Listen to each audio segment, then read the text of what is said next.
My belief is e-commerce is the future, and e-commerce is going to replace a lot of traditional way of doing business. People say in the past 20 years, with poor logistic, terrible payment, terrible connection of the internet in the world, but still e-commerce grow like this. For our platform alone in China in the past 15 years, people say, no logistics, no credit system, no financing, no this and no that. Even that, last year, our sales on our platform is more than 750 billion US dollars GMV sales. It's almost ranking number 21 country's GDP. Only 20 years, imagine, without a perfect logistics system, without a perfect payment system, without blockchain technology, it grow like this.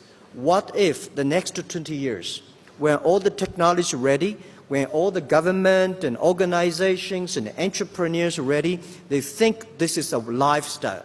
This is the way young people live, and it's going to be the future. So e-commerce is not for big company. E-commerce is not for the developed countries. E-commerce is for developing countries, for young people and small business. Because in the past days, young people don't have chance to compete. Small business, they don't have chance to compete with the big companies. And developing countries don't have chance to.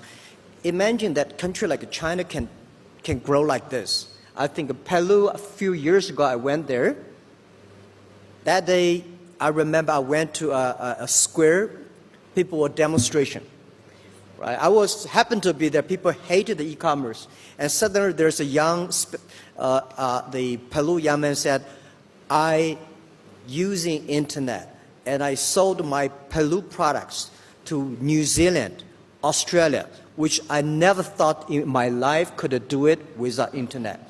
So it will be the future because young people love it. Yes. Anything young people love it, it has the future. I think it is impossible to stop the trade. The world needs trade. Trade is supposed the way to solve wars. If the trade stops, the world starts. This is always I believe. Trade have to be changed, and WTO has done great job in the past years in order to making sure the world understand each other. In order to making sure the trade is an opportunity for everybody. But I think today the world is changed because of the new technology. I would say in the future there will be no made in China, no made in America, no made in Peru. It's going to be made on the internet. Mm-hmm. Young people connect to each other online.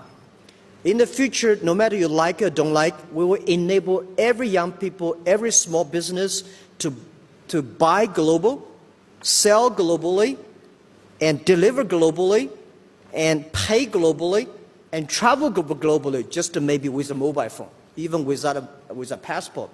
This is the trend. Nobody can stop it.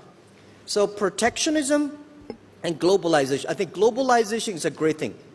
You should not kill the baby before even the baby was born. Mm-hmm. Today, globalization is a growing pain. And it's so easy to launch a trade war. But it's so difficult to stop the disaster of this war. And I'm scared and I'm concerned. I don't think the world should have don't use trade as a weapon. Use a trade as the solution to solve the problems. When you sanction the other country, you are sanctioning those small business, young people. They were killed.